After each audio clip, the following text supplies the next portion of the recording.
Hello everyone, good morning. কেমন আছেন সবাই? আশা করছি সকলেই খুব ভালো আছেন।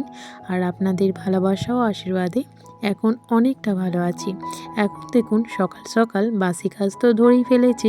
তো আমার আগে মা উঠেছিল, মা কিছু করে নিয়েছে, যেমন দুয়ারে গোবর ঝাড়টা মায়ে দিয়ে দিয়েছে। তো তারপর আমি আবার উঠে সমস্ত কাজগুলো ধরে ফেলেছি। এদিকে ডাইনিংটা খুব নোংরা হয়েছিল, সমস্তগুলোই একধারে করে দিলাম।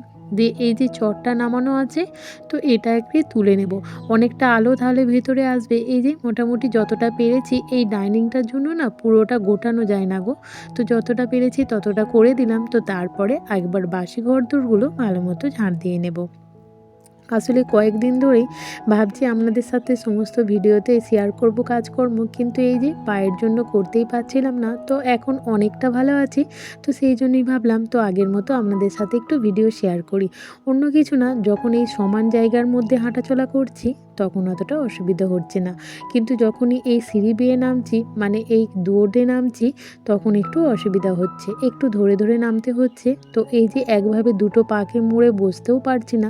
এই যে আমি এখন ঝাড় দিচ্ছি, এই যে আমার এখন কি কষ্ট হচ্ছে কি বলবো তোমাদের, পাটা না একদম রাখতে পারছি না। ওই জন্য দেখুন তাড়াহুড়ো উঠে পড়লাম। তো যাক, ঘরদোরগুলো আমার সমস্তটাই ঝাড় দেওয়া হয়ে গেছে। এখন এই ঠাকুর ঘরের দুয়ারটা ভালো মতো মুছে নিচ্ছি। আসলে কি হয়েছে, ওই যে বললাম আমি পাগুলো মুড়ে বসতে পারছি না, তো সেই জন্যই দেখুন আমি কিভাবে ঘরটা ভিজে কাপড় দিয়ে মুছে নিচ্ছি। তো এভাবে মুছলে না অনেকটা সুবিধা হচ্ছে। আর সত্যি বলতে আর বসে থাকতে ভালো লাগছে না। এতদিন স্কুল ড্রেসে সেলাই ছিল, সব মানে মন দিয়ে কাজ করছিলাম, কাজে এসব দিয়ে কাজের কোনো মানে করতে হচ্ছিল না, একভাবে মেশিনে বসে সেলাই করছিলাম। তো এখন আর একদমই ভালো লাগছে না বসে থাকতে, যেহেতু স্কুল ড্রেস সেলাই শেষ হয়ে গেছে। তো যাক, তারপরে আবার কি হয়েছে জানেন, সকালবেলায় মাকে চা করতে গিয়ে দেখছি গ্যাস শেষ হয়ে গেছে। কি করব, চাও খেতে হবে। আজকে হচ্ছে মঙ্গলবার, মানে জ্যৈষ্ঠ মাসের প্রথম মঙ্গলবার। তো যাক, আমি এখন ইন্ডাকশনটা বের করে মাকে একটু চা করে দিচ্ছি। তো এই ইন্ডাকশানটার একটা গল্প আছে, তো সেটা আপনাদের সাথে একটু পরে শেয়ার করছি। এখন মাকে চাটা করে দিয়ে চাটা ছেঁকে দিলাম, তো মাকে এরপর চাটা আমি দিয়ে দেব। তো আজকে যেহেতু মঙ্গলবার, জ্যৈষ্ঠ মাসের প্রথম মঙ্গলবার, তো মঙ্গলবারগুলো তো করা হয়, তো সেই জন্যই আর কি সমস্ত বাসনকোসন তো সমস্তটাই ধোয়াধুয়ি করছি। যা বাসন ছিল সমস্তই বের করে দিয়েছি সব পরিষ্কার করব বলে। তো আপনাদের মনে একটা প্রশ্ন জাগতেই পারে যে ওরা তো পুকুরে বাসন ধুতো, তাহলে এখন কেন ওই যে ট্যাপ কলে ধুচ্ছে? তো সেই গল্প আপনাদের সাথে পরে করছি।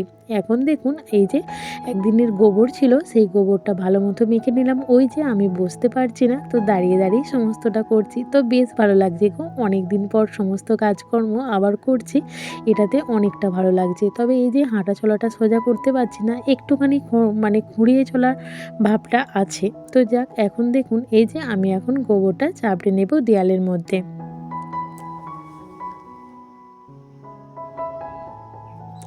তো এদিকটা অনেক দিন আসা হয়নি, আজকেই বেরোলাম, বেশ ভালো লাগছে দেখতে। আর এই রাস্তাটা না অনেকটাই সরু, তাই না? আর তার মধ্যে এদিকেই সমস্ত বাথরুমের জলটা আমাদের পাস হয়, ওই যে সাইডে নালা করা আছে ওই দিক দিয়েই যায়। তো তারপর দেখুন আমার সমস্ত গোবরটা কিন্তু চাপড়ানো হয়ে গেছে। এখন আমি চলে আসলাম, এসে এই যে বালতিগুলো ধুয়ে নেব। আসলে বালতিগুলো ধুয়ে তারপরে চলে এসেছি বেডরুমে। আসলে ছেলে ঘুমাচ্ছিল, ওই জন্য বিছানাটা তুলতে পারিনি, তো ছেলে উঠে চলে গেছে। তো তারপরে আমি বিছানাটা তুলে দিলাম। আর এদিকে দেখুন গ্যাসের এখানটা কি অবস্থা, ওই যে সিলিন্ডারটা শেষ হয়ে গেছে, সিলিন্ডারটা উঠোনে বের করে দিয়েছি। আর গ্যাসটাও যতটা পরিমাণে আর কি নোংরা হয়েছিল, তো সেটাই আর কি ভালো মতো করে মুছে নেব। তো সেই জন্য এখানটা নোংরাটাও ভালো মতো পরিষ্কার করে নেব। তো দেখুন সমস্ত বাসনকোসন নিয়ে চলে এসেছি বাথরুমে, এবার সমস্ত বাসনগুলো ধুয়ে নেব। আগে এই র্যাকেটটা ভালো মতো ধুয়ে নেব, দিয়ে জল ঝরাতে দিয়ে দেব, তো তারপরে বাকি বাসন দেবো। আর এইদিকে দেখুন আপনাদেরকে বললাম যে একটু পরে আপনাদের সাথে শেয়ার করছি। আসলে আমাদের মোটরটা তো এতদিন পাইপের মাধ্যমে জলটা ধরা হতো, আমাদের আর কি ট্যাপ করা ছিল না। তো এই রিসেন্ট করা হয়েছে, সেই সময় গাজনের মধ্যে করা হয়েছে, তো সেই জন্য আপনাদের সাথে শেয়ার করতে পারিনি গো। আসলে বাড়িতে লোকজন ছিল, সমস্ত একটু কাজের চাপও ছিল, তো ওই জন্য শেয়ার করতে পারিনি। তাই ভেবেছিলাম আমি যখন কাজকর্ম করব তো তখন আপনাদের সাথে শেয়ার করব। তো দেখছেন আমি আর বাথরুমে সমস্ত কিছু ধুয়ে নিচ্ছি, আর পুকুরে যাচ্ছি না। সত্যি কথা বলতে এই অবস্থায় পুকুরে তো একদমই যেতে পারছি না, আসলে উঁচু নিচুতে পা একদমই পাততে পারছি না। তো এটা অনেকটা সুবিধা হয়েছে, তো সেই জন্যই আর কি বেশ ভালো লাগছে। অনেকটা কষ্ট হচ্ছিল পুকুরঘাট যেতে। তো এখন যেহেতু বাড়িতেই হয়ে গেছে, একটু অসুবিধা হলেও আস্তে আস্তে ওই ঘর থেকে বাথরুমে আসছি, এসে কাজকর্মগুলো টুকটাক করে নিচ্ছি। তাতে করে আমারও ভালো লাগছে। বেশি প্রেশার পায়ের ওপর দিইনি, তবুও অনেকটা সাবধানে থাকতে বলেছেন ডক্টরে। যতটা পারছি করছি। আবার বাড়ির কিছু সংসারের কাজ না করলেও তো নয়। এতদিন মা টানা ওই শরীর নিয়ে আমাকে যথেষ্ট পরিমাণে হেল্প করেছে।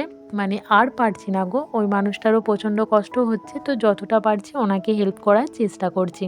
তো যাক, বড় র্যাকেটটা ভালো মতো করে ধুয়ে ওখানে জল ঝরাতে দিয়ে দিয়েছি। আর যে ছোট ছোট জিনিসগুলো আছে সেইগুলো এই লাল ঝুড়িটার মধ্যে রেখে নিচ্ছি। তো তারপরে এগুলো সমস্তটাই ধোয়া হয়ে গেছে, এখন সবগুলোই জল ঝরতে দিয়ে দিচ্ছি। তো তারপরে যে বড় বড় থালাগুলো আছে সেইগুলো ধুয়ে নেব। একটা কিচ্ছু রাখিনি, সব কটা বাসন বের করেছি। আসলে আমার যে কি একটা মনের মধ্যে কুতু কুতু ভাব থাকে জানি না, মানে ওই ঠাকুরের বারটার করলে না মনে হয় সমস্ত বাসন আমি ধোবো আর নিজে ধোবো, কাউকে ধুতে দেবো না। আমার মনে যেন কোনো খুঁত না থাকে, নিষ্ঠার মধ্যে করব এরকম একটা ব্যাপার। তবে আমি যাই বার করি না কেন, হয়তো আজকে করছি, কাল বাদ পরশু আবার একটা বার আছে, তো আমি কিন্তু আবার সমস্ত বাসন কোসন ধোবো। এটা আমার একটা নেশায়, মানে কি বলবো, খুব একটা খারাপ অভ্যাস পরিণত হয়ে গেছে। তো যাক, তারপরে দেখুন আমার সমস্ত কাজকর্ম, বাসি কাজকর্ম হয়ে গেছে। তো উঠোনটা ভালো মতো ঝাঁট দিয়ে নিচ্ছি। তো তারপর চলে যাব স্নানে। আর এদিকে ওই যে বললাম গ্যাস শেষ হয়ে গেছে, তো সেই জন্য সিলিন্ডারটা বের করে দিয়েছি। তো আর প্রচণ্ড পরিমাণে ঝুলও হয়েছিল, তো সেইটাও একটু সামান্য মতো ঝেড়ে দিলাম, মানে ঝুলগুলো ঝাঁটার করে ঝেড়ে দিলাম। তো তারপরে আমি চলে এসেছি স্নানে। তো স্নানটা সেরে নেব, তারপরে আর কি আমাদের খাওয়ার জন্য খাবার রেডি করব। এদিকে দেখুন, ওই যে বললাম গ্যাস শেষ হয়ে গেছে, আমাদের তো খাবার করতেই হবে। আর যেহেতু ছেলে শুধুমাত্র ভাত খাবে, তো ছেলের ভাতটা একটু দেরি করে করব। আর মুড়ি তো খেতে হবে ছেলেকে, তো সেই জন্যই আর কি এই কলাই আলু সমস্তটা সেদ্ধ করতে দিচ্ছি। আসলে কলাইগুলো না এই সকালে ভিজিয়ে দেওয়া হয়েছে, ওই জন্য ভালো ভেজেনি, আর সেদ্ধও কিন্তু ভালো মতো হয়নি। তো যাক, ছেলে যেহেতু খেতে পাবে না, আর ছেলের টিউশন আছে, 8:30টার সময় টিউশনে যাবে, তো তার আগে আমাকে ওকে খেতে দিতে হবে। তো সেই পরিকল্পনা করি আগে তাড়াহুড়ো করে স্নানটা সেরে নিয়েই আগে কিন্তু এই সেদ্ধটা বসিয়ে দিচ্ছি। আর দিয়ে দিলাম ওই যে কলাই, জলটা গরম হতে কলাইটা দিয়ে দিয়েছিলাম, রমা কলাই। তো আবার কলাইটা ফুটতে দিয়ে দিলাম আলু, নুন আর এই যে কাঁচা লঙ্কা। কাঁচা লঙ্কাগুলো লাল হয়ে গেছে, তো আমার এই কাঁচা লঙ্কা সেদ্ধ খেতে প্রচণ্ডই ভালো লাগে। আর এই যে বললাম এই ইন্ডাকশানটার একটা গল্প আছে, সেটা আপনাদের সাথে শেয়ার করব। তবে মাকে জিজ্ঞাসা করিনি যে হালকা হলুদ দেবো কি না, সবসময় সাদা সেদ্ধটা খাই, তো মনটা চাইছিল যে যদি একটু হালকা হলুদ দিতে পারতাম তাহলে কিন্তু বেশ ভালো লাগতো। তো যাক, মাকে জিজ্ঞাসা করব, তারপরে আর কি দিয়ে দেবো। তো চলুন আপনাদের সাথে গল্পটা একটু শেয়ার করি। আর তার আগে দেখিয়ে দিই কী পরিমাণে এই কলাইগুলো ফুটছে। তো তারপরে মাকে আর কি জিজ্ঞাসা করলাম, মা বলল ঠিক আছে হালকা হলুদ দাও। তো সেজন্য সামান্য একটু হলুদ দিয়ে দিলাম, আর কিছুই দিইনি। তো যাক, এটা এখন সেদ্ধ হতে থাক, আর আপনাদের সাথে আমি গল্পটা শেয়ার করি। আসলে কি হয়েছিল, পাইকারিরা আগে বিক্রি করতে এসেছিলো এগুলো, মানে একটা কুপন ছিল, সেটা হচ্ছে 300 টাকার কুপন। তো 300 টাকার কুপনে আমি পেয়েছিলাম একটা চুড়িদার পিস, তার সাথে ছিল আরও কিছু কুপন। তো সেই কুপনটা পয়সা দিয়ে ছাড়াতে হবে। অনেকটা দুনুমুনুর মধ্যে ছিলাম, কি করব, অনেকগুলো টাকার ব্যাপার। তো যাক, আমি ওই চুড়িদার পিসটার সাথে একটা 5 লিটারের প্রেসার কুকার পেয়েছিলাম। তো প্রেসার কুকারটার সাথে যে ওই কুপনটা ছিল সেটা আমাকে নিতে হতো। তো যাক, তারপরে অনেকটা ভাগ্যের ওপর ছেড়ে দিয়েছিলাম। তো শেষমেশ আর কি পেয়েছিলাম 1700 টাকার কুপনের মধ্যে ইন্ডাকশন, 6টা জিনিস আর ওই কুকারটা পেয়েছিলাম। তো যাক, বেশ ভালোই হয়েছে। এদিকে দেখুন, ছেলেকে আনতে দিয়েছিলাম ফলস পাড়, তো ছেলে একদমই আনতে পারেনি মিলিয়ে, মানে কালার মিলিয়ে আনতে পারেনি। তো শেষমেশ আজকে আমাকে যেতে হয়েছিল। আর এখন হয়েছে সময় দুপুরবেলা, দুপুরবেলা না বিকেলবেলা, দুপুরের কোনো কিছুই আপনাদের সাথে শেয়ার করতে পারলাম না। ওই যে খাওয়ার ভিডিও আমি সবসময় ভুলে যাই শেয়ার করতে। তো যাক, তারপরে দেখুন আমি আর কি গিয়েছিলাম একটু বাজারে, ওই ফলস পাড়গুলো চেঞ্জ করে নিয়ে এলাম, আর গ্যাসটা দিয়ে এসেছিলাম ভরাতে। আসলে টোটোয় করে গিয়েছিলাম, ছেলেকেও সাথে নিয়ে গিয়েছিলাম। তো যাক, আমি মোটামুটি নিয়ে এসেছি মিলিয়ে, তো সেইগুলো আর কি মেশিনে বসবো। তো তার আগে আমি একটু আলতা পরে নেব। আসলে কি হয়েছে, আজ তো মঙ্গলবার, আর বার করলে একটু স্ত্রীদের তো মানে সিঁদুর আলতা পরতেই হয়। তো ভাবছি আগে আলতাটা পরে নেব, তো তারপরে মেশিনে সেলাই করব। আর এখন এত পরিমাণে মেঘ ধরেছে কি বলবো, ভয়ও লাগছে। আর আজকে বিকেলে না এই শাড়ি দুটো দেওয়ার কথা ছিল, তো জানি না কি হবে। আমি তো চিন্তায় মরে যাচ্ছি যে যদি কারেন্ট চলে যায় তাহলে কি হবে। তো সেই জন্যই আর কি চেষ্টা করব তাড়াতাড়ি করে নেওয়ার। আর বিকেলবেলা মানেই তো এখন শুধু জলঝড়ের সময়, তাই না? তো যাক, এখন আমি আলতাটা পরে নিই, তো তারপরে মেশিনে সেলাই করতে বসে পড়ব। তো যাক, চলুন আমি এখন আলতাটা পরে নিই। এই দেখুন আমি এখন আলতা পরতে বসে পড়েছি। আর আমাদের একটু আলতা পরলে সত্যি বেশ মনটাও শান্তি লাগে। আর সত্যি কথা বলতে সবসময় না সময় হয়ে ওঠে না গো আলতা পরার জন্য। তবে যেদিন পরি না বেশ ভালো লাগে। কেবলই মনে হয় শুধু পায়ের দিকে তাকিয়ে থাকি। লাল রঙটা একটা সত্যি মেয়েদের জীবনে একটা সুন্দর যে। তো চলুন আমি এখন মন দিয়ে আলতাটা পরে নিই।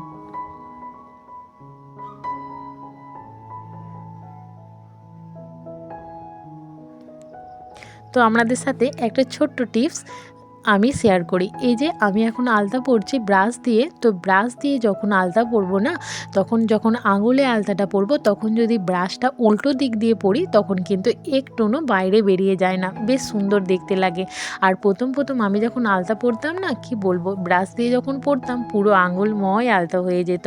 তবে একবার ট্রাই করেছিলাম এভাবে, দেখছি বেশ ভালো লাগছে। তো সেই থেকে না আমি এই আলতাটা ওই ব্রাশের উল্টো দিক দিয়ে আঙুলগুলোতে পরি, তো আমার বেশ ভালো লাগে। এতে করে কি হয়, সাইড দিয়ে কোনো আলতা বেরিয়ে যায় না। এই দেখুন আমি আলতা পরেছি, সাইড দিয়ে কিন্তু একদমই বেরিয়ে যায়নি। তো যাক, এখন যেমন কথা তেমন কাজ। ওই যে বললাম আলতা পরে নিয়ে মেশিনে বসবো, আমি এখন মেশিনে বসে পড়েছি।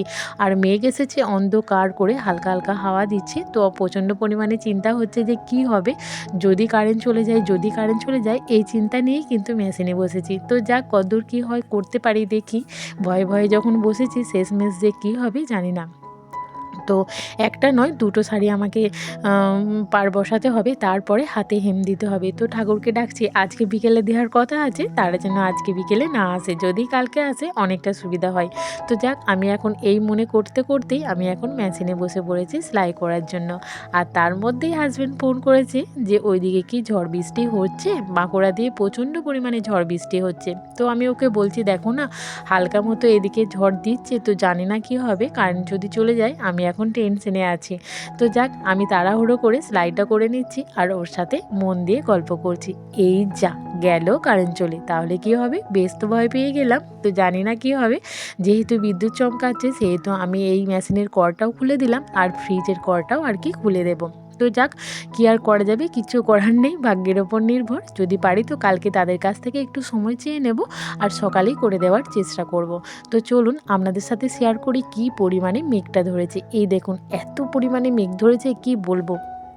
আর সেরকম হচ্ছে ঝড় আর হালকা হালকা বিদ্যুৎও চমকাচ্ছে। তো যাক, আমার ভিডিও আপনাদের কেমন লাগলো অবশ্যই কমেন্টে জানাবেন। আর ভালো লাগলে ছোট্ট করে একটা কমেন্ট করে দেবেন এবং সাবস্ক্রাইব করে আমার ছোট্ট চ্যানেলটির পাশে থাকবেন। দেখা হচ্ছে পরের দিন একটি নতুন ভিডিওর সাথে। ততক্ষণ আপনারা সুস্থ থাকুন, ভালো থাকুন আর আমার জন্য একটু শুভকামনা করুন যাতে আমি তাড়াতাড়ি সুস্থ হয়ে উঠে আপনাদের সাথে প্রতিদিন ভিডিও শেয়ার করতে পারি। আজকের মতো টাটা।